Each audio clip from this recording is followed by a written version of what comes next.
ಓ ಮನಸ್ಸೆ ಇದು much needed ಪುಸ್ತಕ ಅಂತ ಅನ್ಕೊಳ್ತೀನಿ. ಈಗಿನ ಜನ್ರೇಷನ್ ಆಗಲಿ ಅಥವಾ ಇವಾಗಿನ ಕಾಲಕ್ಕೆ ಏನಕ್ಕೆ ಅಂತ ಹೇಳ್ತೀನಿ ಅಂತ ನನಗನ್ಸಿದ್ದು ಪರ್ಸ್ನಲಿ. ಒಂದು ಈ ಪುಸ್ತಕ ಅಂತಲೇ ಅಲ್ಲ, ಎಲ್ಲರೂ ನನಗೆ ವಾಟ್ಸಪ್ ಆಗಿರ್ಬೋದು ಅಥವಾ ಸೋಷಿಯಲ್ ಮೀಡಿಯಾಗಳಲ್ಲಿ ಆಗಿರ್ಬೋದು, ಎಲ್ಲರೂ ನನಗೆ ಮೆಸೇಜ್ ಹಾಕ್ತಾರೆ, ಓ ಮನಸ್ಸೇ ಸ್ಟಾರ್ಟ್ ಮಾಡಿ, ಓ ಮನಸ್ಸೇ ರೀಸ್ಟಾರ್ಟ್ ಮಾಡಿ ಅಂತ ನನಗೆ ತುಂಬ ಜನ ಕೇಳ್ಕೊಂಡಿದ್ದಾರೆ. ಆನ್ ಅ ಪರ್ಸ್ನಲ್ ಒಪಿನಿಯನ್, ಓ ಮನಸ್ಸೇ ಸದ್ಯಕ್ಕೆ ಸ್ಟಾರ್ಟ್ ಮಾಡೋ ದೂರದಕ್ಕೂ ನನಗೆ ಸದ್ಯಕ್ಕೆ ಅದ್ರ ಭವಿಷ್ಯ ಸದ್ಯಕ್ಕೆ ಕಾಣಿಸ್ತಾ ಇಲ್ಲ. ಮುಂದೊಂದು ದಿವಸ ನಾನು ರೀಸ್ಟಾರ್ಟ್ ಮಾಡಬಹುದು, ಗೊತ್ತಿಲ್ಲ.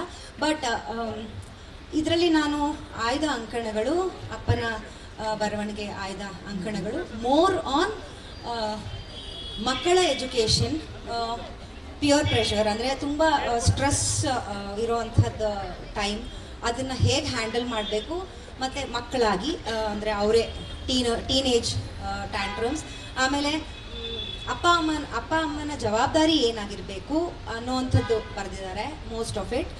ಸೊ ಅದ್ರ ಬಗ್ಗೆ ಇದೆ. ಆಮೇಲೆ ಮತ್ತು ಸಂಬಂಧಗಳ ಬಗ್ಗೆ, ಎಕ್ಸ್ಟ್ರಾ ಮ್ಯಾರಿಟಲ್ ಅಫೇರ್ಸ್ ಬಗ್ಗೆ, ಈ ಥರದ್ದು ನಾನಾ ಮನಸ್ಸಿಗೆ ರಿಲ್ಯಾಕ್ಸ್ ಆಗೋವಂಥದ್ದು.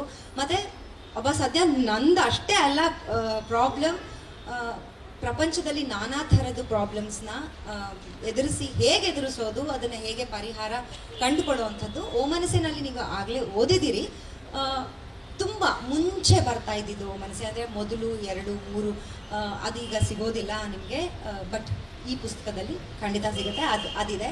ಆ್ಯಂಡ್ ಬೇರೆಯವರು, ಬಹುಶಃ ಆಲೂರ್ ಅಂಕಲ್ ಬರೆದಿರೋ ಆರ್ಟಿಕಲ್ಲು ಇದೆ ಇದರಲ್ಲಿ. ಆ್ಯಂಡ್ ಹೀಗೆ ನಮ್ಮಲ್ಲಿ ಬರೆದಂಥ ಹಲವಾರು ಜೋಗಿ ಅಂಕಲ್ ಬರೆದಿರೋ ಆರ್ಟಿಕಲ್ಲು ಇದೆ. ಸೊ ಹೀಗೆ ತುಂಬ ಒಳ್ಳೆ ಬರಹಗಾರರು ಮನಸ್ಸಿಗೆ ಮುದ ನೀಡುವಂಥ ಆರ್ಟಿಕಲ್ನ ಕೆಲವು ಆರಿಸಿ ಮುದ್ರಣಗೊಳಿಸಿದ್ದೀನಿ, ಅದಿದೆ. ದಯವಿಟ್ಟು ಓದಿ, ಮನಸ್ಸಿಗೆ ಒಂದು ರಿಲ್ಯಾಕ್ಸೇಷನ್ ಕೊಡುತ್ತೆ. ಅದು ನನ್ನ ಕಡೆಯಿಂದ ಪ್ರಾಮಿಸ್. ಇನ್ನು ನೆಕ್ಸ್ಟ್ ಹೇಳೋಕ್ಕೆ ಅಂತ ಬರಬೇಕಾಗಿರೋ ಒಂದು ಮೇಜರ್ ಸುದ್ದಿ ಇದೆ, ಅದು ನಾನು ಹೇಳ್ತೀನಿ. ಇನ್ನು ಅಪ್ಪನ ಬಗ್ಗೆ ಹೇಳಬೇಕು ಅಂತಂದರೆ ಇನ್ನು ಅಪ್ಪನೇ ಬರಬೇಕು. ಮುಚ್ಚು ಬಾಯಿ ಸದ್ದು ಅಂತ ಅವ್ರದ್ದೇ ಸ್ಟೈಲಲ್ಲಿ, ಸಾಕು ಕರಡಿ ಮರಿ ಅಂತ ಅವರೇ ಹೇಳಬೇಕಾಗತ್ತೆ ಬಹುಶಃ. ಬಟ್ ಅಗೇನ್ ಅವ್ರನ್ನ ನೋಡ್ತಾ ಕೆಲವು ವಿಷಯಗಳನ್ನ ನಾನು ಇಲ್ಲಿ ಕಲ್ತಿದ್ದೀನಿ, ಜೊತೆಯಲ್ಲಿ ಇರ್ತಾ ಕಲ್ತಿದ್ದೀನಿ, ಅಥವಾ ಅವರೇ ಖುದ್ದು ಹೇಳ್ಕೊಟ್ಟಿದ್ದಾರೆ. ಒಂದು ಪ್ರಾಮಾಣಿಕತೆ ನೋಡಿನೂ ಕಲ್ತಿದ್ದೀನಿ, ಅವರು ಖುದ್ದು ಹೇಳ್ಕೊಟ್ಟಿದ್ದಾರೆ.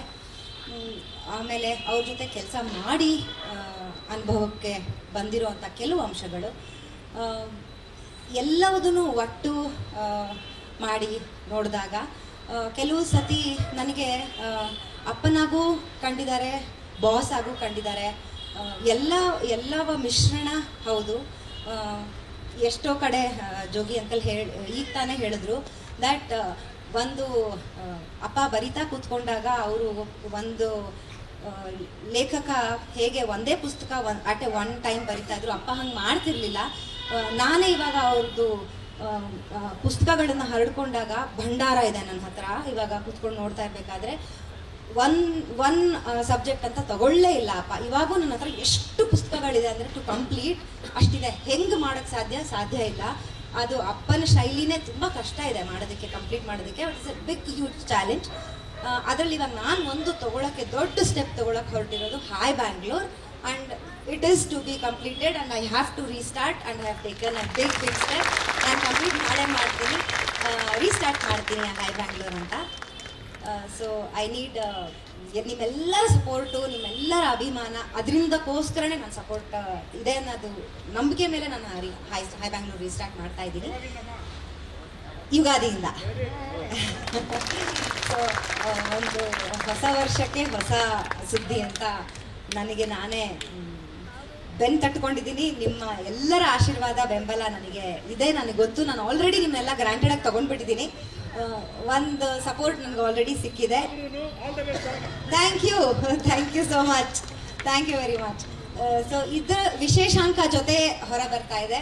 ಇದಕ್ಕೆಲ್ಲದಕ್ಕೂ ನಿಮ್ಮ ಇನ್ಪುಟ್ಸ್, ನಿಮ್ಮ ಅಂಕಣಗಳು ಬೇಕು. ಬರಹಗಾರರು, ಹೊಸ ಯೂತ್ ಬರಹಗಾರರು ಬೇಕು. ಯಾಕಂದರೆ ಪತ್ರಿಕಾ ರಂಗ ಬಹಳಷ್ಟು ಬದಲಾಗಿದೆ. ಬರಹಗಾರರು, ಓದೋರು ಹೇಗೆ ಬದಲಾಗಿದ್ದಾರೆ, ಬರಹಗಾರರು ಬದಲಾಗಿದ್ದಾರೆ. ಸೊ ಹಲವಾರು ಚೇಂಜಸ್ ಇನ್ ಹಾಯ್ ಬ್ಯಾಂಗ್ಳೂರ್, ಮಿಶ್ರಣ ಆಫ್ ಓ ಮನಸ್ಸೆ ಮಾಡಬೇಕು ಅಂತ ಅಂದ್ಕೊಂಡಿದ್ದೀನಿ. So current affairs and also ಮನಸ್ಸಿಗೆ ಮುದ ನೀಡುವಂಥ ಕಥೆಗಳು, ಕವನಗಳು ಎಲ್ಲದಕ್ಕೂ ಹಾರ್ದಿಕವಾದ ವೆಲ್ಕಮ್ ಮಾಡ್ತಾ ಇದ್ದೀನಿ. So hi Bangalore is back, ಇದೊಂದು ಹೇಳಬೇಕಾಗಿತ್ತು ನಾನು. ವಿತ್ ಅಪ್ಪಾಸ್ ಬ್ಲೆಸ್ಸಿಂಗ್, ಅವ್ರು ಖಂಡಿತ ಬ್ಲೆಸ್ ಮಾಡ್ತಾ ಇದ್ದಾರೆ ಅಂತ ಹೇಳ್ತೀನಿ. ಅದನ್ನು ಹೇಳಕ್ಕೆ ಇಷ್ಟಪಡ್ತಾ ಇದ್ದೀನಿ. Thank you very much.